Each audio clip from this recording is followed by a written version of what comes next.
Hello my lovely people, मेरे बच्चा लोग कैसे हो तुम सब लोग। आई होप बहुत अच्छे होगे। आई होप आप सबकी हेल्थ भी एकदम औसम होगी। मैं हूं अनुभा गौर, आप सबकी एजी मैम, आपकी chemistry teacher here at Anubha anatoms, और सारे एटम्स का बहुत सारा वेलकम करती हूं।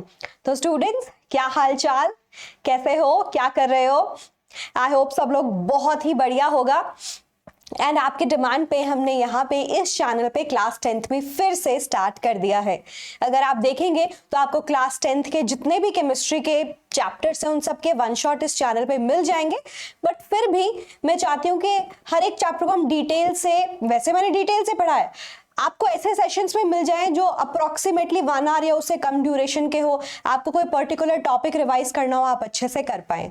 सो here I am in front of you needing your support. थोड़ा सा सपोर्ट जरूर करिएगा ताकि इस अनुभा एंड एटम्स चैनल को हम बहुत बड़ा बना सके। And that is our motto कि जो एटम आर्मी है ना बहुत बड़ी बन जाए, मैम को बहुत सारा सपोर्ट फील हो, ताकि मैं अपने ऊपर और 10 गुना 100 गुना मेहनत कर पाऊं और अच्छा कंटेंट आप लोगों के लिए डिलीवर कर पाऊं। तो don't forget to subscribe to the channel, pass it to your friends also, उनको भी बोलिए चैनल को सब्सक्राइब करिए, क्योंकि आपकी एजी मैम बहुत दिल से, बहुत मेहनत करके पूरे अपने आप को इमोशनल होके पढ़ाती है कि आपको उसका बेस्ट फायदा देखने को मिले। और इवेंचुअली बहुत सारे स्टूडेंट्स बोलते भी है, रीच आउट भी करते हैं कि हाँ मैम, केमिस्ट्री की दुनिया बदल गई है, अब केमिस्ट्री आसान लगती है। बिकॉज वी वर समवन जो बहुत ही एवरेज स्टूडेंट्स थे, जिनको पढ़ने में समझने में थोड़ा दिक्कत होती थी, एज एन ग्रास्प करने में चीज़ों को, बट आप उतने एकदम आसानी से एक एक चीज़ को गहराई में बता देते हो। So that's my mantra. So students, on that note, let's get started. Don't forget to hit the like button as well. Okay? तो ये वाला कौन सा सेशन है हमारा, केमिकल रिएक्शंस जो चैप्टर है, केमिकल रिएक्शंस एंड इक्वेशंस, उसका लेक्चर नंबर 2 है। ये पहला लेक्चर ऑलरेडी हो गया है, जिसमें हमने किस बारे में बात की थी, जिसमें हमने बात की थी एक केमिकल रिएक्शन को पहचानने के लिए क्या क्या कैरेक्टरिस्टिक लगती है, केमिकल रिएक्शन होती क्या है, केमिकल चेंज क्या होता है, अगर आप लैब में गए तो आप कैसे कैसे पहचानोगे कि केमिकल रिएक्शन हुआ है बॉस। ठीक है, तो चलिए आगे बढ़ेंगे। आज की क्लास में हम बेसिकली क्या करने वाले हैं, पहले हम कुछ 1-2 क्वेश्चन कर लेंगे लास्ट क्लास को रिवाइज करने के लिए। ये हमेशा इसी फ्लो में हम पढ़ेंगे, कुछ स्टार्टिंग में 2-3 क्वेश्चन, 4 क्वेश्चन, पिछले क्लास का revision, and then we move ahead with our topic. ठीक है, एक छोटी सी बात और, ये हमारा टेलीग्राम हैंडल है, आप इसको जरूर ज्वाइन कर लीजिएगा। डिस्क्रिप्शन में भी आपको लिंक मिलेगा, या QR कोड भी स्कैन कर सकते हो। इसका फायदा ये है कि आप हर एक सेशन की PDF यहाँ पे आप लोगों को मिल जाएगी। उसके अंदर मेरे हैंड रिटन जितने भी फीडबैक है, नोट्स है, वो सब आपको मिल ही रहे हैं। डाउट सॉल्व करने का मौका मिलेगा, because there is a doubt group that you can join along with that too. ठीक है, तो इसको जरूर ज्वाइन कर लो। That's my personal insta handle, आप यहाँ पे भी ज्वाइन कर सकते हो, so that you guys can get in touch with me. ठीक है, चलिए पहला सवाल है आपके सामने। ये सवाल 2020 के आपके पेपर में आया हुआ है। In which of the following the identity of initial substance remain unchanged. चलिए इस सवाल को पहले डिकोड करते हैं। हाँ जी स्टूडेंट्स, समझ आ रहा है, क्या बोलते हो? यस एवरीवन, समझ आ रहा है आपको? ये सवाल में कहना क्या चाह रहे हैं, इनिशियल सब्सटेंस की आइडेंटिटी अनचेंज रहती है, मतलब सेम रहती है, यानी कि कहीं ना कहीं ये आपके फिजिकल चेंज की बात कर रहा है। ठीक है, किसकी बात कर रहा है स्टूडेंट? फिजिकल चेंज की बात कर रहा है, because physical change is the one जिसके अंदर आपका इनिशियल सब्सटेंस वही रहता है, फिजिकल कॉम्पोजिशन बदल जाती है, लेकिन chemically that will be the same substance. देखो इसमें से फिजिकल चेंज कौन सा है? कर्डलिंग ऑफ मिल्क, मिल्क का दही बनना, कर्ड बनना, उसमें मिल्क में लैक्टोज शुगर टूट के लैक्टिक एसिड देता है, this is the chemical change. Formation of crystal by process of crystallization, that could be the right answer. क्यों? आपका कोई सोल्यूशन के अंदर कोई सॉलिड मिला हुआ है, जैसे आप उसको गर्म करते हो, आप उसका सैचुरेटेड सोल्यूशन बनाते हो, आप उसको ठंडा करने लगोगे ना, तो उससे क्या होगा, उसकी सॉल्युबिलिटी लो टेम्परेचर पे कम हो जाती है। जैसे ही सॉल्युबिलिटी कम हुई, उससे क्या होगा स्टूडेंट्स, कि आपका वो सब्सटेंस क्रिस्टल की फॉर्म में आने लगेगा, and you will be able to see those crystals as well. ठीक है, तो फिर इसीलिए वो सब्सटेंस सेम है, बस क्रिस्टलाइज्ड सॉलिड फॉर्म में आपको मिल रहा है। So hence this is your answer, because the substance is same. Fermentation of grapes, fermentation जिसकी मदद से आप अल्कोहल बनाते हो, तो that will be definitely a chemical change. Digestion of food, again a chemical change, you get energy, CO2 is released and etcetera. ठीक है students, आगे बढ़े, चलो अगले सवाल पे आते हैं। अगला सवाल कह रहे हैं right the chemical equation of the reaction in which the following changes have taken place with an example of each. कल की क्लास में हमने यही टॉपिक पढ़ाया था, ये सारे सवाल आए हुए हैं तो मैं इसीलिए उनको करा रही हूं ताकि आप लोगों की अच्छी खासी प्रैक्टिस भी बनी रहे। ठीक है, प्रैक्टिस को कभी भी नजरअंदाज मत करिएगा, क्योंकि हमेशा फिर यही कंप्लेन करोगे कि मैम टॉपिक तो समझ आ रहा है बट सवाल नहीं बन रहे, है ना। चलिए तो करते हैं इस सवाल को। चेंज इन कलर का अगर मुझे एक एग्जाम्पल देना है, हाँ चेंज इन कलर का ये वाला एग्जांपल दे दो कि मैंने एक लेड नाइट्रेट का सोल्यूशन ले लिया PbNO3 ट्वाइस, ये लेड नाइट्रेट है, सोल्यूशन का मतलब एक्वस, पानी में मिला हुआ, ठीक है। और मैंने एक पोटेशियम आयोडाइड का एक्वस सोल्यूशन ले लिया। अगर मैं इन दोनों को मिला दूं तो ये वाले भैया इसके साथ चले जाते हैं, लेड आयोडीन के साथ जाएगा, लेड आयोडाइड बनेगा, ठीक है। वैलेंसी सेटिस्फाई होनी चाहिए, लेड की 2 होती है, आयोडीन की 1, क्रॉस मल्टीप्लाई करोगे ये फॉर्मूला आएगा। ये सॉलिड होता है, येलो कलर का होता है, ठीक है। और साथ में मिलेगा पोटेशियम भैया, फिर नाइट्रेट को ले जाएंगे, पोटेशियम नाइट्रेट का एक्वस सॉल्यूशन, पानी में पोटेशियम नाइट्रेट ऐसे का ऐसे रह जाएगा। क्या कलर चेंज देखने को मिलेगा कि 2 सॉल्यूशन जो कलरलेस थे, जैसे तुमने उन दोनों को मिक्स किया, I got a solution that is yellow in colour, hence change in colour, ठीक है। Let's move to the second part, change in temperature. अब चेंज इन टेम्परेचर में आप एक्सोथर्मिक, एंडोथर्मिक कोई भी एग्जांपल दे सकते हो, आपकी मर्जी है। हमेशा याद रखिए जब भी आप किसी मेटल को, सपोज मैंने मैग्नीशियम मेटल ले ली, अगर मेटल की बात करें, मेटल सॉलिड होती है, मेटल को मैं एसिड में डाल दूं, मैंने हमेशा बताया था एसिड क्या होता है, डाइल्यूटेड, पानी में घुला हुआ। मैंने सल्फ्यूरिक एसिड ले लिया मान लो, जैसे ही मेटल को एसिड में डालोगे ना, ये रिएक्शन एक्सोथर्मिक होती है, एनर्जी निकलती है। तुम मेटल के पीस को एसिड में डाल दो, थोड़ी देर बाद बीकर को टच करो, वो बीकर तुम्हें गर्म मिलेगा, ठीक है। मैग्नीशियम क्या बोलेगा, हाइड्रोजन तू हट, तू निकल, तेरी जगह मैं लेगा, ठीक है। So you will get magnesium sulphate. उस सॉल्यूशन के अंदर एक्वस क्यों लिखा बच्चों, डाइल्यूटेड का मतलब क्या है, पानी में बनाया हुआ एसिड का सॉल्यूशन है। अब उसके अंदर मैग्नीशियम का पीस डाल दोगे तो मैग्नीशियम इस सल्फेट के साथ चला गया, पानी में तो पड़ा है ना, तो एक्वस, और हाइड्रोजन निकल गई। हाइड्रोजन क्या होती है, गैस। कैसे पहचानोगे टेम्परेचर चेंज, हीट निकलेगी, एनर्जी निकलेगी, एक्सोथर्मिक है। चेंज इन टेम्परेचर का एग्जांपल देना था हमें, ठीक है। चलो अगले वाले केस के बारे में डिस्कस करते हैं। अगला वाला केस है फॉर्मेशन ऑफ प्रेसिपिटेट। इसमें बहुत सारे एग्जांपल है, एक मैंने लास्ट क्लास में भी बताया था, एक नया डिस्कस कर लेते हैं। तुमने क्या किया, बेरियम क्लोराइड का एक्वा सॉल्यूशन लिया। What is barium chloride, Ba is barium, Cl chloride होता है। अगेन आप वैलेंसी चाहे तो साथ साथ एक अलग से जगह पे चार्ट बनाते रहिए, जिसमें जितने भी एलिमेंट्स हम यूज कर रहे हैं चैप्टर 1 में, बाद में चैप्टर 2 में, चैप्टर 3 में, उन सबको लिखते जाइए और उनकी वैलेंसी नोट करते जाइए, ताकि आप कभी भी फॉर्मूला गलत नहीं करेंगे। आप उसको 2-4 बार 5 बार रिवाइज करेंगे, आपको याद रहने लगेगी। अगर फॉर्मूला गलत, आपका सवाल गलत हो सकता है, ठीक है, आपका एग्जामिनर नंबर काट लेगा फिर। तो बेरियम क्लोराइड का एक्वा सॉल्यूशन, बेरियम की वैलेंसी 2 होती है, क्लोरीन की 1। इसको मैंने मिक्स कर दिया सोडियम सल्फेट के एक्वा सॉल्यूशन के अंदर, ठीक है। दोनों कलरलेस एक्वा सॉल्यूशन मिक्स कर दिया। सोडियम की वैलेंसी 1 होती है, सल्फेट की 2, तो देखो क्रॉस मल्टीप्लाई करोगे, सल्फेट 2 है, सोडियम इधर देखो सल्फेट 1 है, ठीक है। कभी कंफ्यूज मत होना, ये देखो सोडियम, ये देखो सल्फेट। सोडियम की वैलेंसी 1 होती है, सल्फेट की 2, क्रॉस मल्टीप्लाई करो तो मेरे पास 2 सोडियम हो गए और सल्फेट कितना हो गया, 1। SO4 को एक बल्क क्वांटिटी, एक क्वांटिटी माना करो। दोनों के एक्वा सॉल्यूशन को मिक्स किया, फिर से वही बेरियम बाबा इस सल्फेट के साथ चले जाएंगे, दोनों कोने वाले मिल जाएंगे।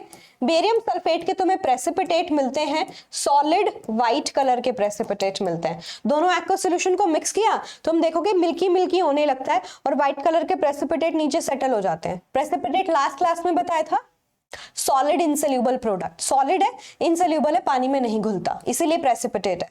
2 सोडियम उस 2 क्लोरीन को लेके चले जाएंगे, ठीक है। अभी मैंने बैलेंसिंग वैसे समझाया नहीं है तुम्हें, बैलेंसिंग क्या होता है नेक्स्ट टॉपिक, कि जब भी एक रिएक्शन को लिखते हो you have to make sure the number of atoms must be equal on both the side, that is important. नमक तुम्हें पता है पानी में घुल जाता है, तो एक्वस, राइट। तो ये सारी की सारी रिएक्शन मैंने लिख रही है। ये तुम्हारा 2 नंबर का सवाल बन सकता है, 3 नंबर का सवाल भी बन सकता है, and you should know that, okay. Colour change, कौन सा प्रेसिपिटेशन बन रहा है, कौन सा नहीं, ये आप सबको अच्छे से याद रखना है। तो ये कुछ कुछ चीजें अलग से अपना एक नोट्स में जरूर मार्क करके रख लेना, okay. Why should a magnesium ribbon be cleaned before burning in the air? ये सवाल पेपर में भी आया हुआ है, ये सवाल मैंने आपसे लास्ट क्लास में भी पूछा था।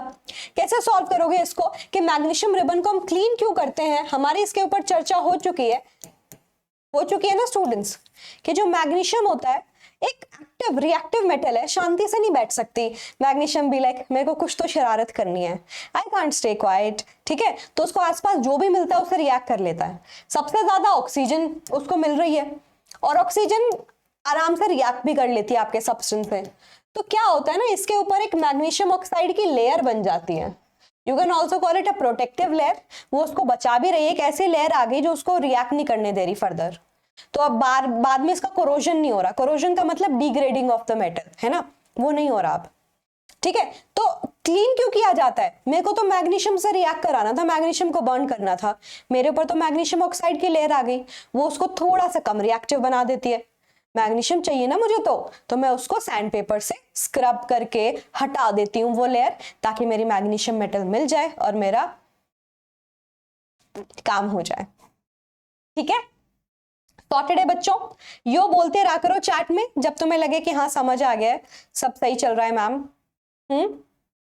बढ़िया, ठीक है। New members as you all know क्या करना है, लाइक बटन दबा के जाना है, अटेंडेंस लगानी है। वो सपोर्ट कैसे करोगे? चैनल को सब्सक्राइब करना है और दोस्तों को भी बोलना है। ऑल राइट, अब बढ़ते हैं अपने नेक्स्ट टॉपिक पे, जिसके बारे में आज हमें बहुत डिटेल में पढ़ना है, दैट इज केमिकल इक्वेशन क्या है। स्टूडेंट्स अभी तक तुम समझ गए होगे क्योंकि मैं उसका यूज बार बार कर चुकी हूं। केमिकल इक्वेशन क्या है? अगर मैं केमिकल रिएक्शन की बात करूं, लास्ट पेज की बात कर लेते हैं, लास्ट स्लाइड की। मैग्नीशियम ने ऑक्सीजन से रिएक्ट किया, मैग्नीशियम ऑक्साइड दिया, ये एक केमिकल रिएक्शन है because it depicts a chemical change. अब उसको केमिस्ट्री में लिखेंगे कैसे?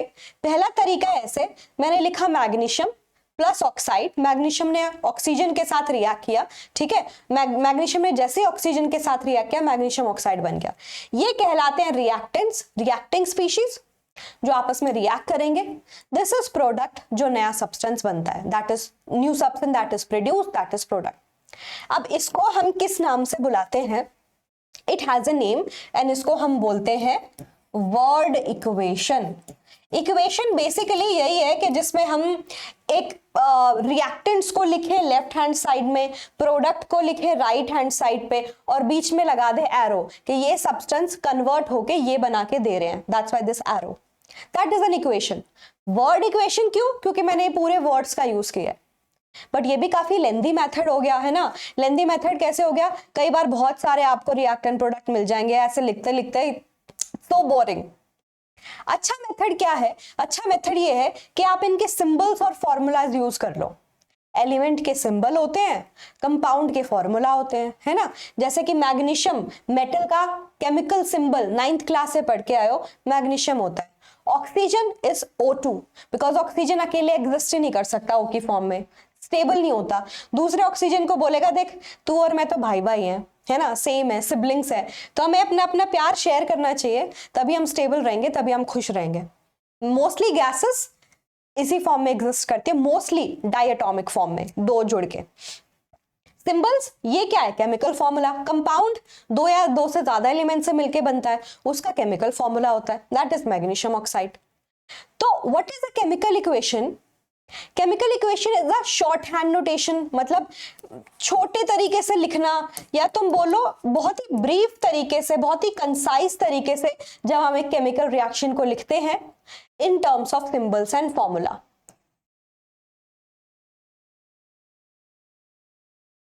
ठीक है, chemical equation is a way of depicting chemical reaction in which we use chemical symbols and chemical formula to write and to show the chemical reaction.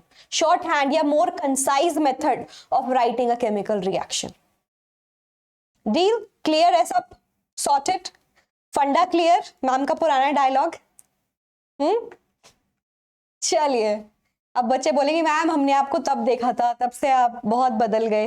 हाँ भाई, changes तो ह्यूमन नेचर का हिस्सा है, हो जाते हैं। And suddenly this face is also acting up, देखो एक्ने एंड ऑल। मैम के फेस पे मैम से ज्यादा पिंपल चमक रहा है।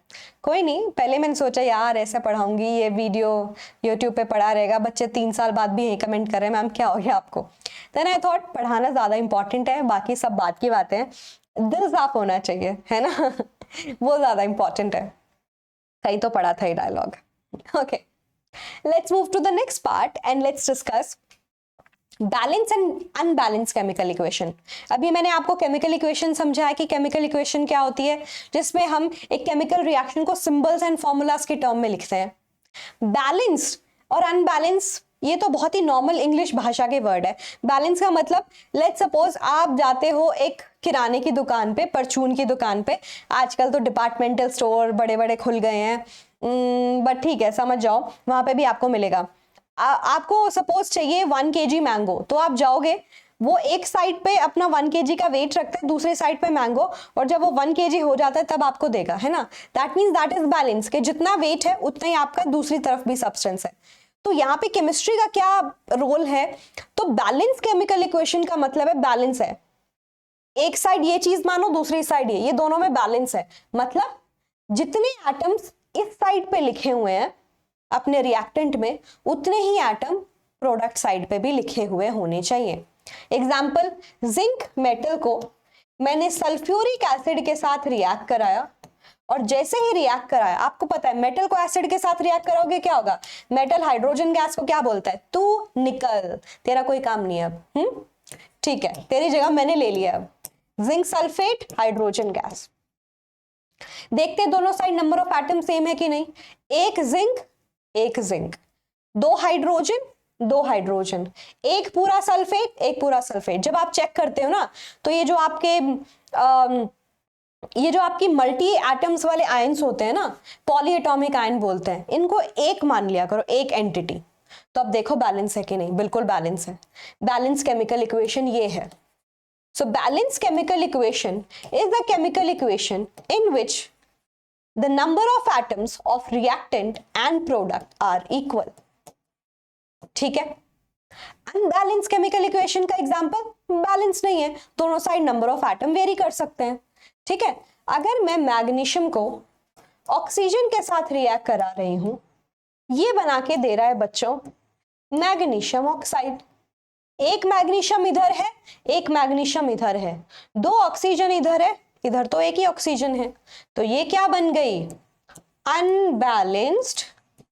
अनबैलेंस्ड, मैं हट जाऊंगी 1 मिनट, केमिकल इक्वेशन।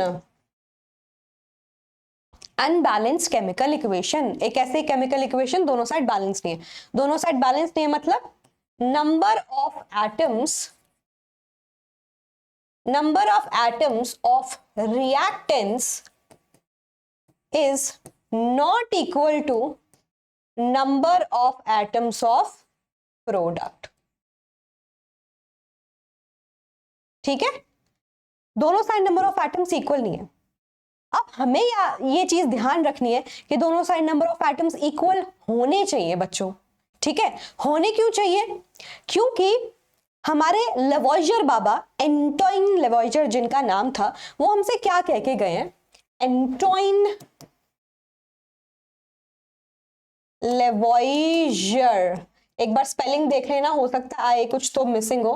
ठीक है, एंटोइन लेवॉइजर बाबा क्या कह के गए हैं, वो ये कह के गए हैं कि जब भी कोई केमिकल रिएक्शन होती है ना, तो उस केमिकल रिएक्शन में रिएक्टेंट में एटम्स थे, उन्होंने आपस में रिएक्ट किया और नया सब्सटेंस बना के दिया, जिनको तुम प्रोडक्ट बोल रहे हो। ये इसमें सिर्फ एटम्स का रीअरेंजमेंट होता है, रीअरेंजमेंट होगा, नई चीज कुछ अपने आप आई नहीं, नई चीज कुछ गई नहीं, तो नंबर ऑफ एटम्स सेम होने चाहिए। एंड एटम्स कैरी मास, तो उन्होंने और बड़े पिक्चर में क्या बोला कि in a chemical reaction, what did he say, in a chemical reaction the mass of reactant या reactants is equal to mass of products। इसको और डिफाइन भाषा में बोलूं, जैसे क्या बोला उन्होंने, तो उन्होंने बोला mass can neither be created nor be destroyed। मास को ना तुम क्रिएट कर सकते हो ना तुम डिस्ट्रॉय कर सकते हो, यानी कि रिएक्टेंट का जितना मास तुमने लिया है उतना ही मास प्रोडक्ट आना चाहिए। ठीक है, मास ना घट सकता है ना बढ़ सकता है, और मास किसकी वजह से आता है? एटम्स की वजह से। तो इन अ नटशेल ही सेड कि जो एटम्स है रिएक्टेंट के व्हाटएवर मास दे कैरी उतने ही एटम्स तुम्हारे प्रोडक्ट साइड में होने चाहिए।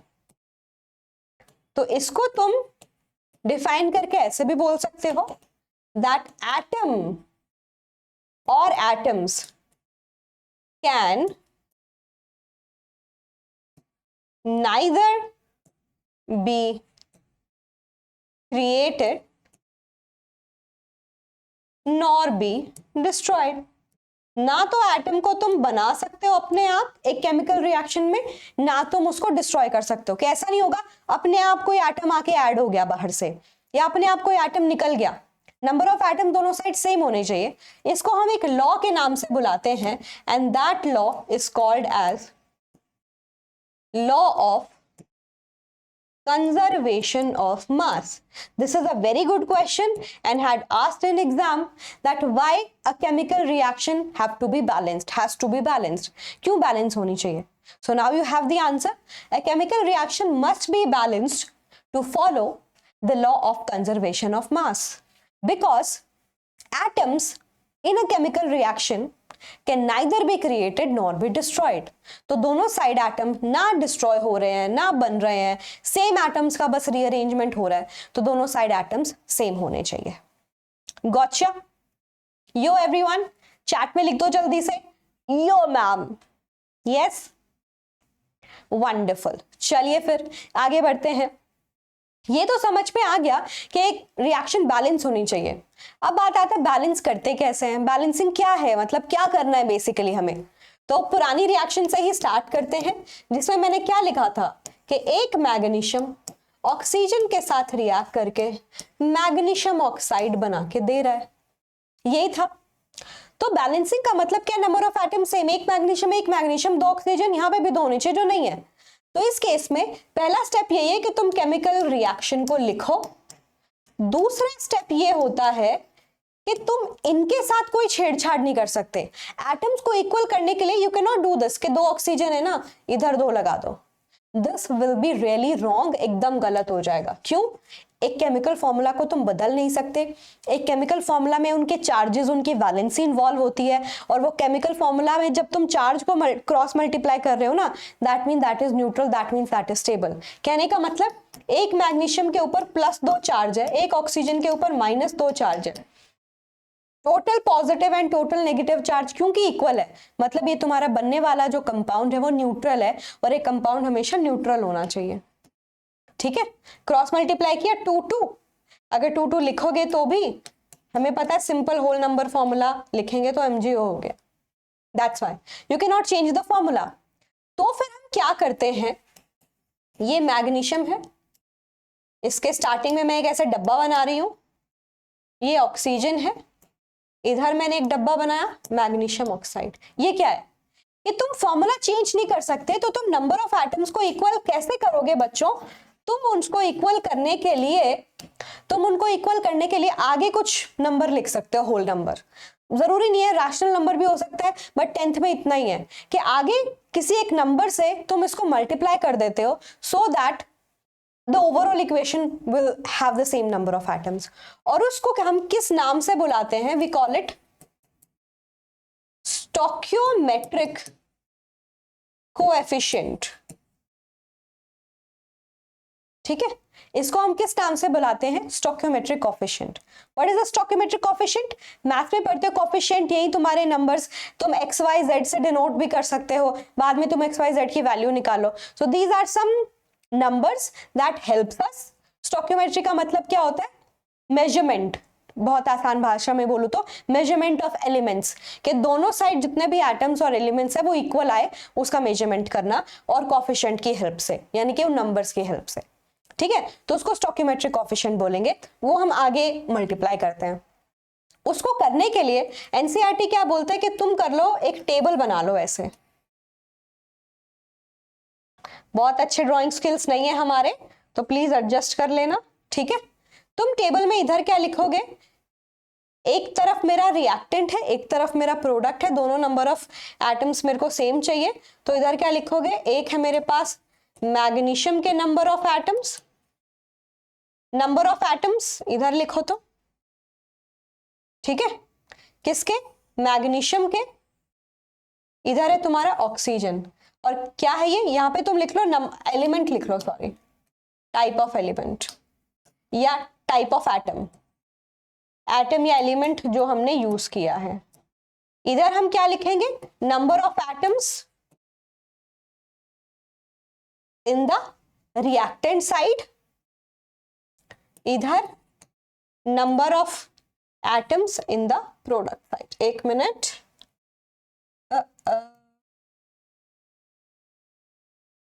Number of atoms in the product side, ठीक है। तो रिएक्टेंट साइड पे मैग्नीशियम है 1 और ऑक्सीजन है 2, प्रोडक्ट साइड पे मैग्नीशियम है 1 और ऑक्सीजन है 1, and what we have to do, we have to make sure दोनों side number of atom same हो, right everyone. What do we need, हमें चाहिए कि दोनों side number of atom same हो। तो अगले स्टेप में क्या करेंगे कि भाई ऑक्सीजन सेम नहीं हो रहा, तो मैं इसको 2 से मल्टीप्लाई कर दूं। क्यों कर दूं, ताकि ऑक्सीजन जो है वो भी 2 बन जाए। 2 से मल्टीप्लाई करो, इस साइड तो कर नहीं सकते, आगे वो लिखोगे 2 हो गया, बट बाय डूइंग सो इसको 2 बनाने से मैग्नीशियम भी तुम्हारे 2 हो गए ऑटोमेटिकली, क्योंकि जुड़े हुए हैं, तो यहाँ पे इसको भी 2 से मल्टीप्लाई करना पड़ेगा। तो ये पूरा दोनों साइड बैलेंस है, बट ये 2 बैलेंस हो गया, ये अभी भी 1 रह गया, यहाँ पे 2 है तो यहाँ पे भी 2 होने चाहिए ना, तो इसको भी 2 से मल्टीप्लाई करना पड़ेगा। तो जहां मैग्नीशियम लिखा है वहां भी लिख दो 2, कुछ नहीं है इसका मतलब है 1, ठीक है। 1 डिफाइन करने की जरूरत नहीं होती, बाय द वे रिएक्शन तुम्हारी बैलेंस हो गई। एनी डाउट, एनी दिक्कत पूछ लो मुझसे। पहले किसको बैलेंस करना स्टार्ट करते हैं, बाय द वे अगर तुम्हें ऐसे आसानी से करना हो तो जो सबसे बड़ी क्वांटिटी, सबसे बड़ा कंपाउंड लगे उसको, ठीक है। इस मेथड का एक नाम है, we also call it hit and trial method. मैं लिख देती हूं, this is called as hit and trial method. Hit and trial again normal English का वर्ड है, hit and trial. Number hit किया कि इससे मल्टीप्लाई करेंगे तो बैलेंस हो जाएगा, मैंने ट्राई किया और मेरा आंसर आ गया। देख लो, चलो जल्दी से इसको देख लो एक बार। Any doubt you can always ask me. Yes everyone, sorted, बढ़िया लग रहा है, समझ में आ रहा है सब, यो बहुत बढ़िया, ऑसम, वेरी वेरी नाइस। तो आगे बढ़े, बैलेंसिंग करना सीख लिया है, बहुत अच्छे। अब कोई तुमसे पूछे define a balance chemical equation, why should an equation be balanced, now you can answer. ये सवाल आ गया पेपर में। तो एक बैलेंस केमिकल रिएक्शन वो केमिकल रिएक्शन होती है जिसमें number of atoms of your reactant must be equal to number of atoms of your product, correct। why should an equation be balanced, क्योंकि हमें किसको जस्टिफाई करना है, हमें जस्टिफाई करना है law of conservation of conservation of mass, ठीक है। Done to justify law of conservation of mass, जो कहता है नंबर ऑफ एटम दोनों साइड सेम होने चाहिए। बेसिक समझ आ गया, एग्जाम्पल करेंगे तब ज्यादा क्लैरिटी मिलेगी, बिना एग्जाम्पल के कुछ नहीं है। तो कुछ अच्छे अच्छे एग्जाम्पल जो मुझे दिखे एनसीईआरटी में और वैसे भी जो बार बार हम यूज करने वाले वो मैंने कुछ उठा लिए, ठीक है। एक और मेथड सिखाऊंगी, एनसीईआरटी में नहीं है, बट कभी कभी जब सवाल अटक जाता है तो उसको यूज कर सकते हो, राइट। सवाल है बैलेंस द फॉलोइंग रिएक्शन, मेरे पास आयन है, वाटर है, उसको रिएक्ट करोगे, आयन ऑक्साइड बन रहा है, हाइड्रोजन गैस बन रही है। देखो एक तरीका मैंने पूरा समझा दिया, टेबल बनाओ, टेबल भी बना दूंगी, बट एक और तरीका जो मतलब तुम मान लो पेपर में सवाल ये नहीं आता कि 3 नंबर का 2 नंबर का सवाल है कि स्टेप बाय स्टेप बताओ ये रिएक्शन बैलेंस कैसे हुई है, बल्कि एक तुम्हारा सवाल आ गया दो नंबर का जिसमें 2 से 3 या 4 इक्वेशन दिए कि उसको बैलेंस करके दिखाओ। So you don't have to repeat all the step, तुम डायरेक्टली कर सकते हो। डायरेक्टली का मतलब बस दिमाग लगाओ, hit the number, trial it and that's it. और उसको करने के लिए तुम्हें क्या टेक्निक फॉलो करनी है ये भी हम एक बार देख लेते हैं।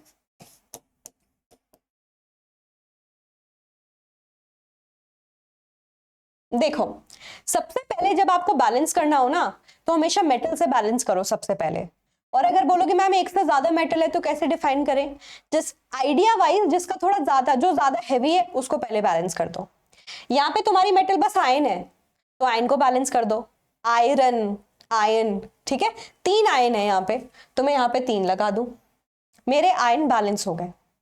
जब मेटल बैलेंस हो जाए उसके बाद सेकंड बारी आती है नॉन मेटल्स की, नॉन मेटल्स बैलेंस करो, ठीक है। यहाँ पे 2 नॉन मेटल है, हाइड्रोजन भी नॉन मेटल होती है, ऑक्सीजन भी। किसको बैलेंस करोगे वैसे तुम्हारी मर्जी है, बट हम बोलते हैं कि ऑक्सीजन ऐसी एक मेटल है जो इतनी बार रिपीट होती है रिएक्शंस में, तुम आगे जाओगे रिएक्शन की कॉम्प्लेक्सिटी बढ़ेगी, तुम्हें बार बार ऑक्सीजन दिखेगा।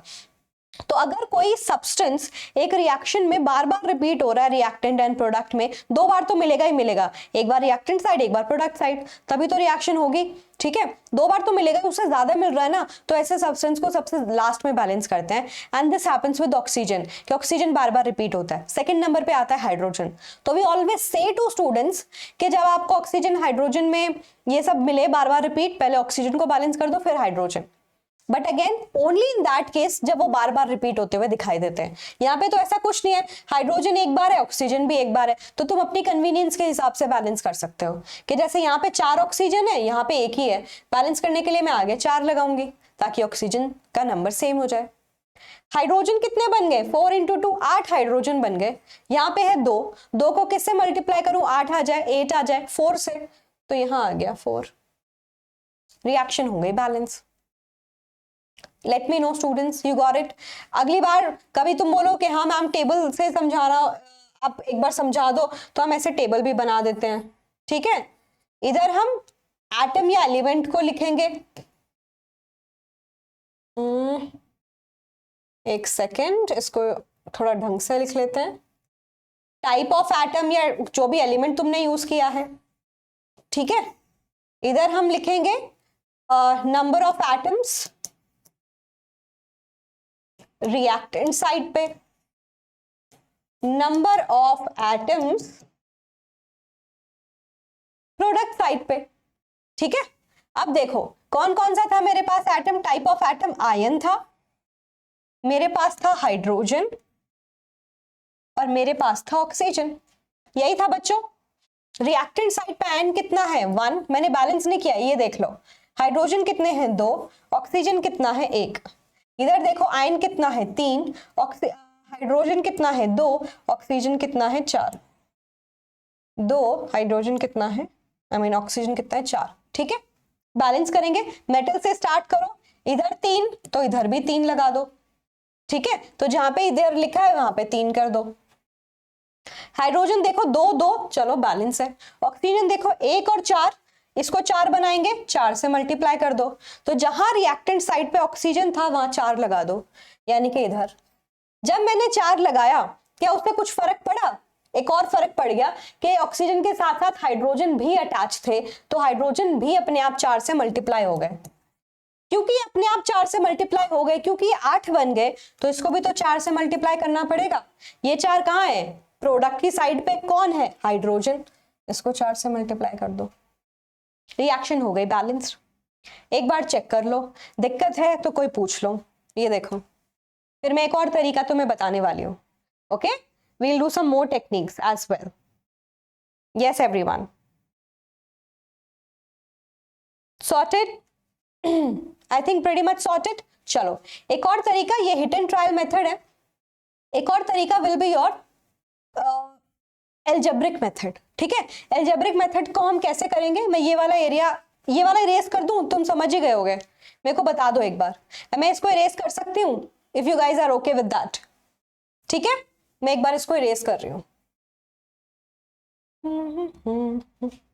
ठीक है। चलो एल्जेब्रिक मेथड क्या है बच्चे,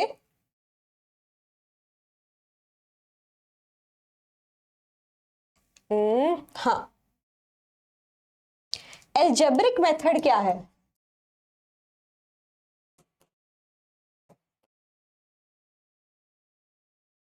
एल्जेब्रिक मेथड मैथ्स का यूज किया है, एल्जेब्रा का यूज किया है, ठीक है। एल्जेब्रा की मदद से सॉल्व करेंगे कि मुझे क्या करना है, मुझे नहीं पता यहाँ क्या स्टोइकियोमेट्रिक कोएफिशिएंट मैं लगाऊं जिसकी हेल्प से मेरी रिएक्शन क्या हो जाए, हर एक साइड से नंबर ऑफ एटम्स इक्वल दिखाए। तो मुझे नहीं पता, तो मैं क्या काम कर लेती हूँ, इसको ए मान लेती हूँ, ए कोएफिशिएंट है इसके पास, इसको बी मान लेती हूँ, बी वाटर मॉलिक्यूल है, इसको सी मान लेती हूँ, सी आयन ऑक्साइड है, और यहाँ पे डी लिख लेती हूँ, ठीक है। तो मैंने क्या किया, एबीसीडी यूज कर लिया। एबीसीडी क्या है, ए बी सी डी, आप पी क्यू आर एस कुछ भी यूज कर सकते हो, ये मेरे कोएफिशिएंट है, ठीक है। वही तुम्हारे स्टोइकियोमेट्रिक कोएफिशिएंट जो हमें कहीं ना कहीं सॉल्व करने, यानी कि कहीं ना कहीं ए बी सी डी की वैल्यू निकालनी है एल्जेब्रा को यूज करके। एल्जेब्रा में हम क्या करते हैं, इक्वेशन को इक्वेट करते हैं, है ना। इक्वेशन का मतलब है इक्वेट करना, यानी कि इक्वलाइज करना, जो चीज आपस में इक्वल हो सकती है। लॉ ऑफ कंजर्वेशन ऑफ मास क्या कहता है, दोनों साइड एटम इक्वल होने चाहिए। तो इसके अंदर हम क्या करते हैं, एबीसीडी की वैल्यू क्या निकालेंगे, किसी भी एक वैल्यू को 1 मान लो ताकि अलजेब्रा में आगे सॉल्व कर सको तुम। और किसको 1 मानना, जनरली प्रेफर करना वो जो सबसे हैवी मॉलिक्यूल लग रहा है आपको, कॉम्प्लेक्स लग रहा है। तो मैं क्या कर लेती हूँ, let C is equal to 1। मैंने C को 1 मान लिया, क्यों माना, ताकि मैं A B D इनकी वैल्यू निकाल सकूं, ठीक है। C की वैल्यू 1 मान ली और उस वैल्यू को यूज करके मैं दूसरी साइड पे इक्वेट करने की कोशिश करूंगी। अगर C की वैल्यू 1 है तो मैं कह रही हूं कि अगर ये 1 आता तो मतलब 3 आयन हो गए, और आयन साइड भी है, मुझे दोनों साइड आयन इक्वेट करने, इक्वेट करने का मतलब इक्वल करने हैं। तो मैं यहाँ पे क्या लिखूंगी, फॉर इक्वेटिंग आयन। अगर मेरे को आयन को दोनों साइड इक्वेट करना है तो दोनों साइड आयन कितने बने, इधर Fe के नीचे कुछ नहीं है तो 1 को A से मल्टीप्लाई करो, A अमाउंट ऑफ आयन है, यस सही बात है। यहाँ पे कितने अमाउंट ऑफ आयन है, टोटल नंबर ऑफ आयन कितने हैं, A मुझे नहीं पता, ठीक है। इधर कितने आयन है, C इंटू 3C। यही तो हम करते थे जब मैंने यहाँ पे लिखा 1 है, 1 इंटू 3 आयन है, आगे कुछ नहीं मतलब 1। तो मैं बोल सकती हूँ, मैंने इस इक्वेशन को ऐसे इक्वेट कर दिया कि दोनों साइड आयन कितने हैं, इस side A amount of ion है, इधर 3C अमाउंट ऑफ आयन है। अब C की वैल्यू इसके अंदर पुट कर लो, दैट वाज 1। तो देखो क्या आ गया, A की वैल्यू आ गई मेरी 3, A की वैल्यू सॉल्व हो गई। अब मेरे पास दो कोएफिशिएंट आ गए, मेरे पास ए भी आ गया, सी भी आ गया, मेरे को बी और डी निकालना है। बी और डी देखो कैसे निकालें, इनमें से किसी एक को इक्वेट करने की कोशिश करते हैं। मान लो मैं इक्वेट करने की कोशिश कर रही हूँ हाइड्रोजन को या ऑक्सीजन को, तुम्हारी मर्जी है। और किस तरीके से इक्वेट करूंगी, एटलीस्ट मुझे एक वैल्यू पता हो, ठीक है। तो अगर मैं यहाँ देखूं मेरे को हाइड्रोजन, मैं बोलूं कि बी और डी को इक्वेट करोगे हाइड्रोजन के टर्म्स में, डी हाइड्रोजन बी हाइड्रोजन, दोनों की वैल्यू नहीं पता, ना बी की पता ना डी की पता। तो मैं एक ऐसी वैल्यू को यूज करूं जो मुझे ऑलरेडी पता थी, ए और सी, और दूसरी साइड इक्वेट करने की कोशिश करूं। यहां पे अगर तुम देखोगे ए और सी, ये सी के अंदर ऑक्सीजन भी तो है, तो मैं दूसरी साइड ऑक्सीजन को इक्वेट कर सकती हूँ। क्या मेरी बात समझ रहे हो, मेरे को सी की वैल्यू पता थी, मतलब मेरे को यहाँ पता था कितने ऑक्सीजन है, तो मैं यहाँ पता कर सकती थी इक्वेशन को इक्वेट करके। तो मैं क्या लिखूंगी, फॉर ऑक्सीजन। अगर मैं ऑक्सीजन को इक्वेट करूं दोनों साइड पे, तो दोनों साइड, क्योंकि लॉ ऑफ कंजर्वेशन ऑफ मास को फॉलो करना है, दोनों साइड ऑक्सीजन सेम होने चाहिए। इधर कितने ऑक्सीजन हो गए, बी, अगर यहाँ कुछ नहीं है मतलब 1, बी ऑक्सीजन है। इधर कितने ऑक्सीजन हो गए, C into 4, right, 4C oxygen है। C की वैल्यू तुम्हें पता है 1 होती है, B की वैल्यू तुम्हारी आ गई 4। अब बहुत आसान हो गया, मेरे को A पता चल गया, मेरे को B पता चल गया, मेरे को C पता चल गया, मैं D निकाल सकती हूँ, D कोएफिशिएंट की वैल्यू। D कोएफिशिएंट की वैल्यू निकालने का मतलब क्या है, मुझे हाइड्रोजन को इक्वेट करना है दोनों साइड पे, ठीक है। फॉर इक्वेटिंग हाइड्रोजन, मैं हाइड्रोजन को कैसे इक्वेट करूं, इस साइड कितने हाइड्रोजन है, 2 इंटू बी, 2b हाइड्रोजन है। इक्वेट करने का मतलब इक्वल करना, इक्वल क्यों कर रही हूं, क्योंकि दोनों side same number of atom होने चाहिए। इधर कितने हैं, 2d, 2 से 2 कैंसिल हो गया, जो b की वैल्यू है वहीं d की वैल्यू आ जाएगी। b की वैल्यू 4 थी, तो तुम्हारे d की वैल्यू भी कितनी आ जाएगी, 4। b की वैल्यू मुझे पता थी, मैं इसके अंदर पुट कर दूं तो d की वैल्यू भी आ गई 4। So now I know D की वैल्यू, आई नो B की वैल्यू, आई नो A की वैल्यू एंड ये C मैंने एज्यूम कर लिया था जिसकी मदद से मेरे निकले थे। तो बस ये सब के सब इक्वेशन में पुट कर दो। A कितना है मेरा, A है मेरा 3 तो 3 आयन, B कितना है मेरा 4 तो 4H2O, C कितना है मेरा 1 माना था ना Fe3O4, D कितना है मेरा 4 तो मैं इसको लिख लेती हूं। My reaction got balanced. बच्चे बोलेंगे ये मुश्किल लग रहा है, ऐसा कुछ नहीं है, 2-4 बार इसको प्रैक्टिस करोगे ये आसान है। बड़ी कॉम्प्लेक्स इक्वेशन को इससे आसानी से सॉल्व कर लेते हैं, हमें दिक्कत नहीं आती। देख लो एक बार, आगे बढ़े फिर देख लो। एजी मैम ने अपनी हैंडराइटिंग थोड़ी तो सुधार ली है ना, क्या बोलते हो? All right everyone, let's see next reaction को बैलेंस करते हैं।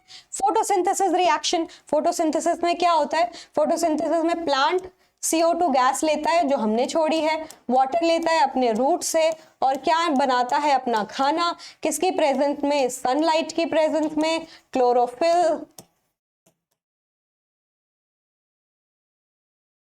ठीक है। C6H12O6 ये है खाना, ग्लूकोज क्या निकाल देता है? Oxygen gas. बहुत सारे बच्चे डिबेट करेंगे कि मैम बहुत जगह पता है क्या लिखा हुआ होता है, बहुत जगह लिखा होता है यहाँ पे वाटर भी, क्योंकि वाटर भी निकलता है बिकॉज ऑफ ट्रांसपिरेशन, बट हम नॉर्मल केमिस्ट्री भाषा में बात करेंगे, मोस्टली जगह पे आपको ये लिखा हुआ मिलेगा। चलो इसको बैलेंस करने की कोशिश करते हैं। अगेन इधर देखो, कार्बन हाइड्रोजन ऑक्सीजन तीनों नॉन मेटल है, तो किसी को भी उठा लो जो भी तुम्हें लग रहा है, ठीक है। मैं कार्बन को उठाती हूँ, इधर 6 कार्बन है, इधर भी कार्बन 6 हो गए, कार्बन बैलेंस हो गए। कार्बन के बाद लिखा है हाइड्रोजन। हाइड्रोजन को मैं बैलेंस क्यों कर रही हूँ? पहले हाइड्रोजन ऑक्सीजन में कंपटीशन होता है, मैंने बताया था, हम बोल रहे थे कि ऑक्सीजन को सबसे लास्ट में बैलेंस करो, वो यहाँ पे देखो प्रूव भी हो रहा है। ऑक्सीजन कितनी बार रिपीट हो रही है? 1 2 3 4 बार बार रिपीट होगी ना, हमें देखना पड़ेगा इसके एटम्स को ऐड करो कितनी ऑक्सीजन है, इसके एटम्स को ऐड करो कितनी ऑक्सीजन है, कॉम्प्लेक्सिटी हो जाती है। पहले बाकियों को सॉल्व कर लो। हाइड्रोजन है, हाइड्रोजन को सॉल्व कर लो। इधर 12 है, इधर 2 है, अगर मैं 6 से मल्टीप्लाई कर दूं ये भी 12 हो गया, ये भी 12। अब ऑक्सीजन देखो इस साइड कितनी हुई, 6 × 2, इधर आया 12 ऑक्सीजन, 6 × 1, अगर कुछ नहीं मतलब 1 है ना, 6 × 1 6, तो मेरे पास इधर 18 ऑक्सीजन है। मेरे पास इधर ऑलरेडी 6 ऑक्सीजन थी, मैं इसको नहीं बदल सकती। क्यों नहीं बदल सकती? मेरे कार्बन और हाइड्रोजन ऑलरेडी बैलेंस हो गए। I do not want to change it, पूरा इक्वेशन गलत हो जाएगा। इधर से 6 फिक्स रहेगी, तो मेरे को इधर क्या चाहिए? 12, तभी 18 बनेगी। 6 ऑलरेडी था, 12 चाहिए तभी 18 बनेगा। मेरे पास 2 था, 2 को 6 से मल्टीप्लाई करूं 12 आ जाएगा, आ जाएगा कि नहीं? मैथ्स किया है ना मैंने, रिएक्शन बैलेंस हो गई। 6 CO2 plus 6 molecule of water gives you 1 molecule of C6H12O6 जो है तुम्हारा ग्लूकोज, साथ में हमने ऐड किया है 6 मॉलिक्यूल ऑफ वाटर, मतलब निकला है। देख लो, देख लो स्टूडेंट्स, बढ़िया है, आसान है, कोई दिक्कत परेशानी? Obviously you can always see the session, दोबारा रिप्ले के फॉर्म में भी दोबारा देख सकते हो, तो ऐसे कोई टेंशन आनी नहीं चाहिए तुम्हें। चलो इसको बैलेंस करेंगे। KClO3 है, gives KCl plus O2। Potassium एक है, क्लोरीन एक है, ऑक्सीजन उधर 3 है, इधर 2 है। अगर जो भी गैसियस एटम होता है तुम्हारे, जैसे oxygen, hydrogen, generally diatomic form में मिलते हैं, नाइट्रोजन O2 N2 H2, तो अगर एक साइड पे इवन नंबर में हो, एक साइड ऑड नंबर पे, क्रॉस मल्टीप्लाई कर दो, 3 को 2 से मल्टीप्लाई कर दो और 2 को 3 से मल्टीप्लाई कर दो, ठीक है, अपने आप ऑक्सीजन बैलेंस हो जाएंगे। देखो 2 × 3 6, 3 × 2 6, ठीक है, याद रखोगे इसको। चलो 2 KCl, 2 KCl है, इधर 2 से मल्टीप्लाई कर दो, रिएक्शन हो गई बैलेंस। बढ़िया है, अब मजा आ रहा है? क्या बोलते हो, मजा आ रहा है, आसान लग रहा है? चलो फिर अब आसान ही लगेगा। एक और सवाल, सोडियम है, सोडियम मेटल के अंदर मैंने पानी डाला H2O, पानी को तुम ऐसे ओपन करके भी लिख सकते हो, क्योंकि पानी बनता है एक H से और एक OH से, एक H पॉजिटिव आयन एक OH नेगेटिव आयन के साथ जुड़ता है, तब जाके पानी बनता है, ठीक है। ये बना के देगा, और लिखने का तरीका पता है मैंने ऐसे क्यों लिखा साइड में? क्योंकि ये बना रहा है NaOH, ये OH पानी से ही आया है, कि ये सोडियम इस हाइड्रोजन को हटा देगा और OH के साथ जुड़ जाएगा, that's why I am writing it in this way, क्योंकि आसान है लिखना। चलो देखते हैं। एक Na बैलेंस है, एक OH एक OH बैलेंस है, दो हाइड्रोजन एक हाइड्रोजन बैलेंस नहीं है। तो दो हाइड्रोजन चाहिए होंगे, मेरे को इसको 2 से मल्टीप्लाई करना होगा। अब 2 से मल्टीप्लाई करने से क्या हुआ, 2 हाइड्रोजन भी हो गए और 2 OH भी हो गए। OH 2 हो गए तो यहां पे 2 लगा लो, OH 2 हो गए तो सोडियम भी 2 हो गए। सही, समझ आया, मजा आया, क्लैरिटी मिली। ये मेथड काम अच्छे से करता है। ये मेथड तब लगाओ जब यहाँ पे तुम्हें ऐसे ये पानी ऐसे टूटे हुए फॉर्म में मिले, जैसे कि यहाँ पे OH लगा है, वो H और OH वाला कॉन्सेप्ट। ठीक है, ऑलराइट। चलो अगला सवाल, अच्छा सवाल। CH4 your methane gas, oxygen मैंने इसके अंदर डाली है, ये बना है CO2, साथ में बना है आपका, shouldn't have written that, यहां पे है H, एक सेकेंड, यहां पे है H2O।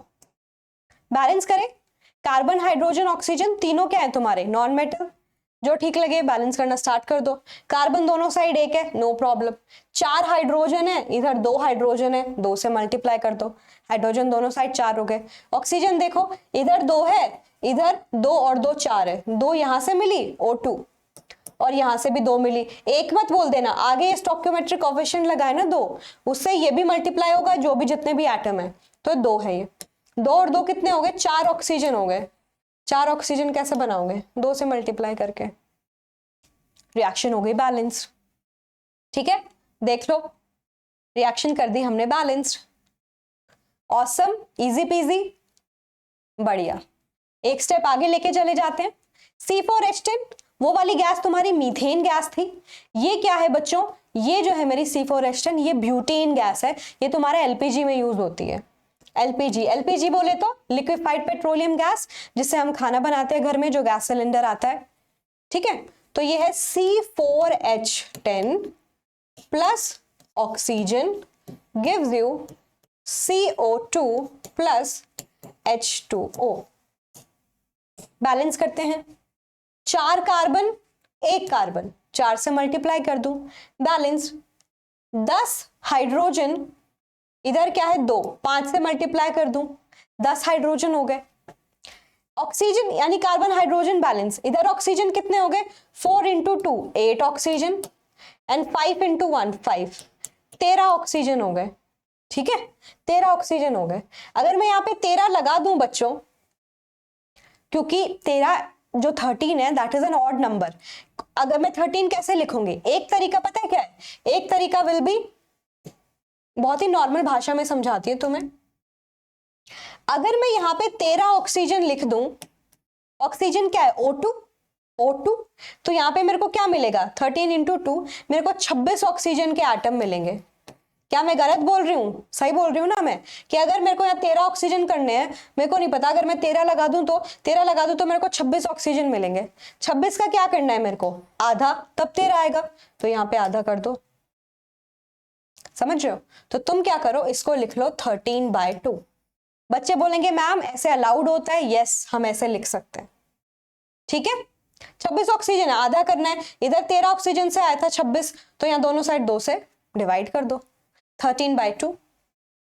ठीक है, 13/2 क्यों, 13 ऑक्सीजन O2 26 ऑक्सीजन के एटम देगा, उसको 2 से डिवाइड करने का मतलब है 13 ऑक्सीजन एटम।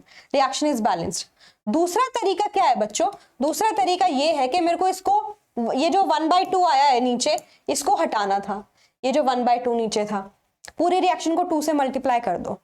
2 से ही क्यों, क्योंकि ये 2 कैंसिल हो जाएगा, मल्टीप्लाई कर दो 2 से, तो 2C4H10, इसको 2 से मल्टीप्लाई करोगे 2 2 कैंसिल, 13 ऑक्सीजन, इसको 2 से मल्टीप्लाई करोगे 8 CO2, इसको मल्टीप्लाई करोगे 2 से 10 H2।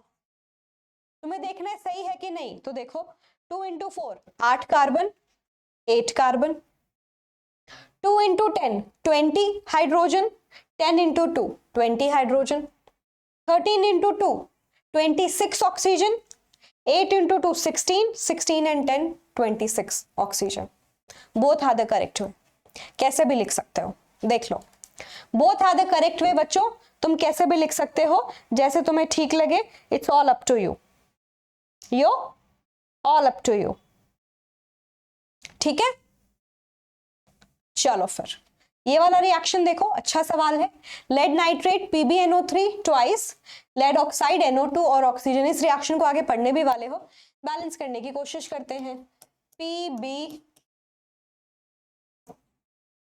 that gives PbO, ऐसे जगह छोड़ते रहते हैं ताकि बैलेंसिंग करने में आसानी हो। दिस कैसे करेंगे, एक लेड एक लेड, नाइट्रोजन कितने हैं, 2, NO3 के बाहर 2 है, NO3 NO3 2 बार, 2 नाइट्रोजन हुए ना, 2 से मल्टीप्लाई कर दो। ऑक्सीजन कितने हैं, 6 है, 3 और 3 6, इधर कितना हुआ, 2 into 2 4, 4 into 6, 6 and 1 7। ये तो प्रॉब्लम हो गई, एक साइड 6 आ रहा है, एक साइड 7। तो अब देखो इसको कैसे बैलेंस करें, सोचो। मेरे को इस साइड 7 आ रहा था ना, ऑड नंबर आ रहा था। इवन नंबर बनाने के लिए मैं क्या करूं, इधर 2 लगा दूं। इधर 2 लगाने से क्या हो जाएगा, इवन नंबर ऑफ ऑक्सीजन आएंगे, जो कि पॉसिबल है दूसरी साइड पे, ठीक है। बट इसकी वजह से क्या हुआ कि मेरे लेड 2 बन गए, तो यहां पे भी 2 लगाना पड़ेगा। अब अगर लेड 2 हो गए, बैलेंस हो गया। अब नाइट्रेट 2 ऑलरेडी थे, उसको 2 से मल्टीप्लाई करो, 4 नाइट्रेट हो गए,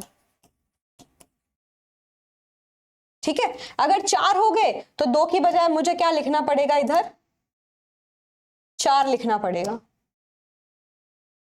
समझे। अब ऑक्सीजन पे देखते हैं, 2 लेड एकदम बढ़िया, एकदम सॉर्टेड। उसके बाद तुम्हारे नाइट्रोजन 4 एकदम बढ़िया सॉर्टेड। ऑक्सीजन कितने हैं, मैंने 4 बार नाइट्रेट लिख लिया, 3 3 6 9 12, 12 ऑक्सीजन है।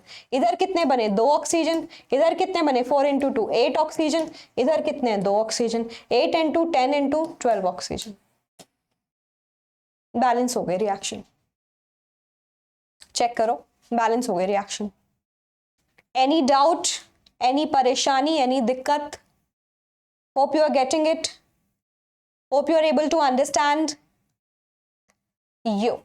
चलिए, ये जो क्वेश्चन है ये तुम्हारे एनसीईआरटी के क्वेश्चन है। मैंने आपको प्रॉमिस किया था एनसीईआरटी से एक भी लाइन, कोई भी इंपॉर्टेंट चीज नहीं छूटेगी, तो फिर आप वो उसको देख लो कि वो वाले सवाल भी हम साथ साथ कर लेंगे, ठीक है। Why should a magnesium ribbon be cleaned before burning in air, already done, क्योंकि इसके ऊपर magnesium is a quite reactive metal, oxygen से रिएक्ट करके अपने ऊपर एक ऑक्साइड की लेयर बना लेती है, उसको हमें हटाना होगा so that we can react it with the pure magnesium with the air.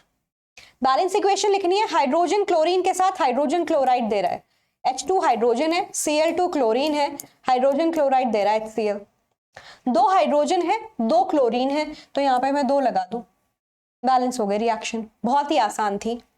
Second part क्या कहता है, barium chloride which is BaCl2, aluminium sulphate, ठीक है, पॉलीएटॉमिक एंड ब्रैकेट में आता है अगर एक से ज्यादा हो तो। एल्यूमिनियम की वैलेंसी होती है 3, सल्फेट की होती है 2, क्रॉस मल्टीप्लाई कर दिया। Barium chloride react with aluminium sulphate to give barium sulphate and aluminium chloride. Let's try to balance it, balance करने की कोशिश करते हैं। एक बेरियम इधर है, 2 क्लोरीन उधर है, क्लोरीन 3, एक साइड ऑड है एक साइड इवन, क्रॉस मल्टीप्लाई कर दो। 2 को मैं मल्टीप्लाई कर दूं 3 से और 3 को मल्टीप्लाई कर दूं 2 से, ताकि क्लोरीन बैलेंस हो जाए। देखो 3 into 2 6 chlorine, 2 into 3 6 chlorine, chlorine तो बैलेंस हो गया, बेरियम बन गए 2, सॉरी 3 बेरियम, तो यहां पे भी तुम क्या लगा दो 3, बेरियम बैलेंस क्लोरीन बैलेंस। अब आ जाते हैं एल्यूमिनियम पे, Al2, 2 एल्यूमिनियम है 2 एल्यूमिनियम है, ऑलरेडी बैलेंस। सल्फेट कितने हैं, 3, सल्फेट इधर कितने हो गए 3SO4, 3 सल्फेट, रिएक्शन हो गई balance. Please check it out, reaction is already balance now. समझ आ रहा है, समझ आ रहा है स्टूडेंट्स? ये वाला हम ऑलरेडी कर चुके हैं, that is sodium, reacts with water, gives you sodium hydroxide plus hydrogen gas. थोड़ी देर पहले ही तो किए थे ये, थोड़ी देर पहले नहीं की थी कि मैं वाटर को HOH के फॉर्म में लिख देती हूँ. क्यों? क्योंकि इधर OH मिल रहा है. एक सोडियम एक सोडियम, एक OH, दो हाइड्रोजन, तो इधर 2 से मल्टीप्लाई करना पड़ेगा. 2 हाइड्रोजन तो हो गए, 2 OH भी हो गए, तो 2 से मल्टीप्लाई करना पड़ेगा. उसकी 2 OH तो हो गए, लेकिन सोडियम 2 बन गए, तो इधर 2 से मल्टीप्लाई करना पड़ेगा. Yup, easy peasy, lemon squeezy. Yeah, everyone. Very nice, wonderful. Let's move to next question. Solution of balanced chemical equation. देखो, with state symbols for the following reaction. With state symbol का मतलब ये कौन सी physical state में है, हमें ये भी बताना पड़ेगा. Solution of barium chloride. Solution का मतलब aqueous solution, यानी कि पानी में बनाए हैं, AQ. जब भी आप एक सिंबल को या केमिकल फॉर्मूला को दिखाते हो, कौन कौन से फिजिकल स्टेट आती है बच्चों? S solid, L liquid, G for gas, and then आता है AQ. अगर आपका सब्सटेंस सॉलिड फॉर्म में प्रेजेंट है, S लिखोगे, लिक्विड में L, गैस में G और एक्वस के लिए AQ. जब आप अपने प्रोडक्ट साइड को देखते हो, कई बार तुम देखोगे कि प्रोडक्ट में ना गैस निकल जाती है, तो गैस को तुम ऐसे भी दिखा सकते हो कि तुम अपने ब्रैकेट में ये अबव वाला एरो दिखा दो. अबव एरो का मतलब एक प्रोडक्ट ऐसे निकल रहा है बाहर, ऊपर का एरो ये दिखा रहा है. अगर तुम्हारा सॉलिड बनता है, which is what? Solid PPT, solid precipitate. अब प्रेसिपिटेट नीचे सेटल डाउन हो जाता है, तो तुम ये डाउनवर्ड एरो भी लगा सकते हो. Solid is a precipitate. Again product में दो चीजों को मिला, एक प्रोडक्ट सॉलिड बना है, वो सॉलिड नीचे बैठ गया, तो ऐसे डाउनवर्ड एरो भी तुम लगा सकते हो. तो barium chloride aqueous react with sodium sulphate in water, यानी कि सोडियम सल्फेट को पानी में डालोगे, उसका एक्वस सोल्यूशन. एक्वस के लिए ब्रैकेट में AQ लिखा जाता है. That reacts to give insoluble barium sulfate. Insoluble मतलब नहीं घुला, नहीं मिला, मतलब सॉलिड है. अगेन तुम ये डाउनवर्ड एरो भी लगा सकते थे. एंड सोडियम क्लोराइड पानी में घुल जाता है, तो एक्वस. सोल्यूशन लिख भी दिया, सोल्यूशन का मतलब ही एक्वस, पानी में बना हुआ. एक बेरियम, 2 क्लोरीन, 1 क्लोरीन, तो 2 लगा लो. 2 sodium already balance, sulphate already balance. कभी कभी, यानी कि मैं अब क्या कर रही हूं, एक नई चीज कि मैं एक रिएक्शन को और इंफॉर्मेटिव बना रही हूं. Reaction became more informative. और रिएक्शन और इंफॉर्मेटिव कैसे बन गई बच्चों? अगर मेरे को किसी रिएक्शन को और इंफॉर्मेटिव बनाना, इसका मतलब है मैं लैब में गई, मेरे को बस किसी ने ये बोल दिया कि मैग्नीशियम ऑक्सीजन से रिएक्ट करके मैग्नीशियम ऑक्साइड बनाएगा, मैं सोचती रह जाऊंगी ऑक्सीजन से रिएक्ट कैसे कर रहा है, मतलब क्या करना पड़ेगा. अगर किसी ने बता दिया कंबशन करना है ये एनर्जी, तो रिएक्शन और इंफॉर्मेटिव बन गई. अगर मैं लैब में गई और मेरे को बोला बेरियम क्लोराइड सोडियम क्लोराइड से रिएक्ट करेगा, ये बनेगा, मेरे को नहीं पता, बट ये इन्फॉर्मेशन उसको और इंफॉर्मेटिव बना दिया है कि बेरियम क्लोराइड को पानी में डालो, एक्वस सोल्यूशन बनाओ, सोडियम सल्फेट को पानी में डालो, एक्वस सोल्यूशन बनाओ, ये दोनों रिएक्ट करते हैं, मतलब इन दोनों को मिला दो, तब ये प्रोडक्ट मिलेंगे. तो फिजिकल स्टेट लिखना मतलब रिएक्शन को और इंफॉर्मेटिव बनाना. सेकेंड चीज, condition required can also be mention on the arrow. Condition required का मतलब, मान लो रिएक्शन एक फिक्स टेम्परेचर पे होती है, एक फिक्स प्रेशर पे होती है, तो वो तुम यहाँ मेंशन कर सकते हो above and below the arrow. And at the time catalyst also. Catalyst कौन होते हैं? जो रिएक्शन को स्पीड अप कर देते हैं.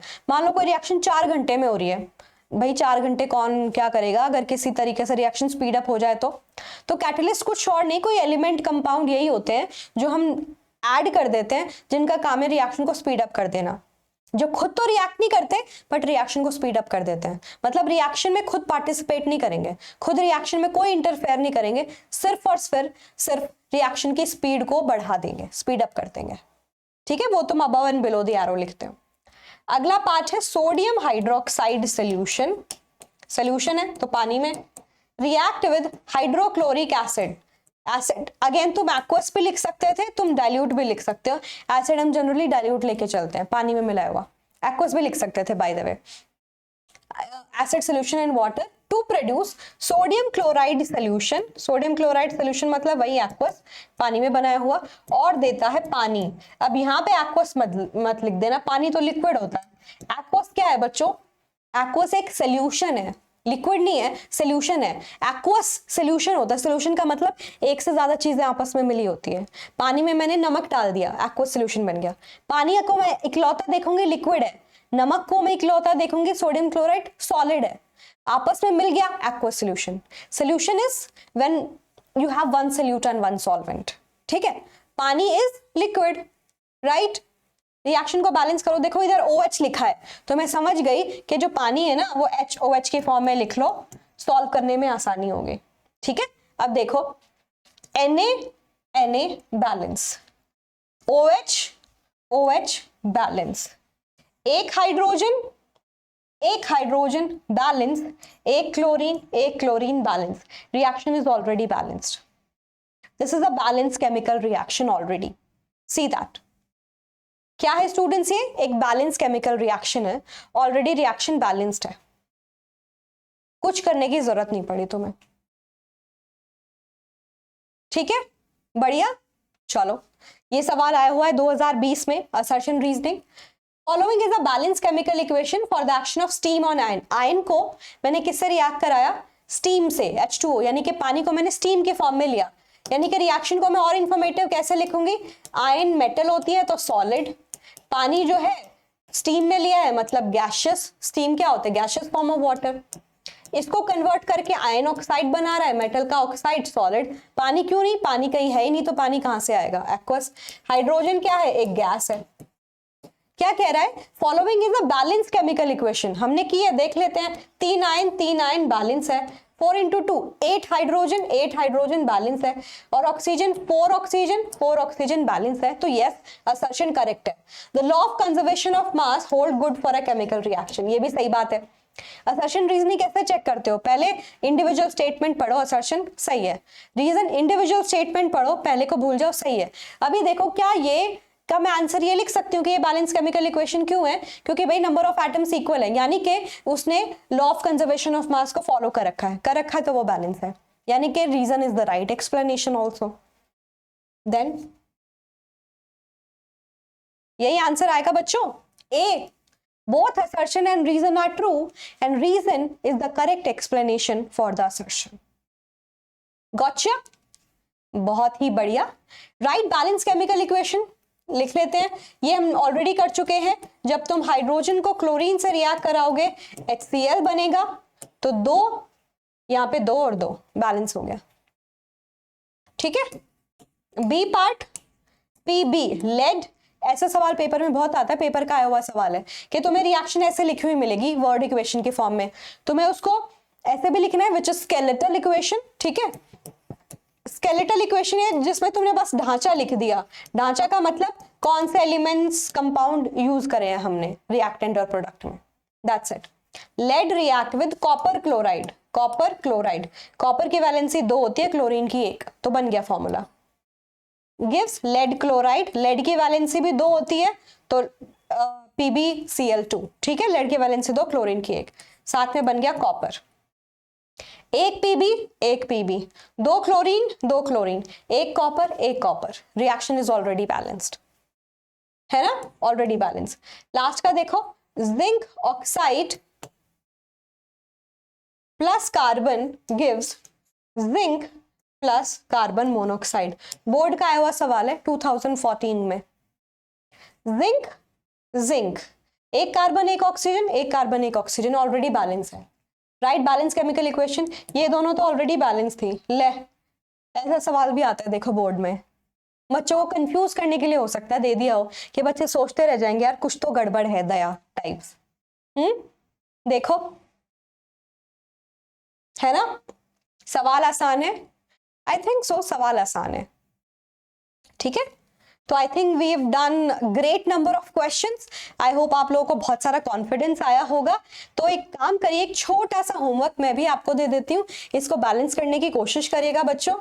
मेरे पास है C3H8, मैं उसको ऑक्सीजन से रिएक्ट कराती हूँ, बनता है CO2 and water and energy निकलती है हीट।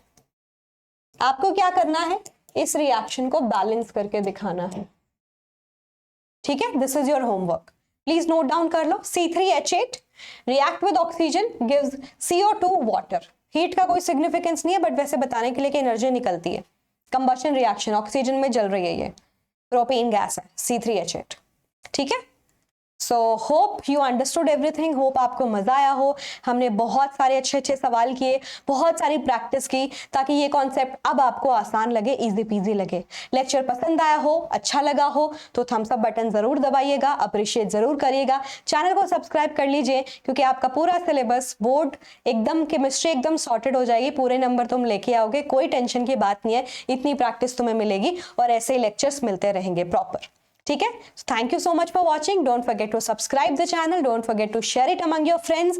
ये जो टेलीग्राम चैनल है प्लीज ज्वाइन कर लो, this is the QR code, description में आपको लिंक भी अवेलेबल होगा, जैसे चाहो कर लो, so that you can get the PDF and even doubt solving के लिए भी। या मिलते हैं जल्दी, तब तक के लिए मेरे प्यारे बच्चों please take care, stay safe, hasta la vista, good bye.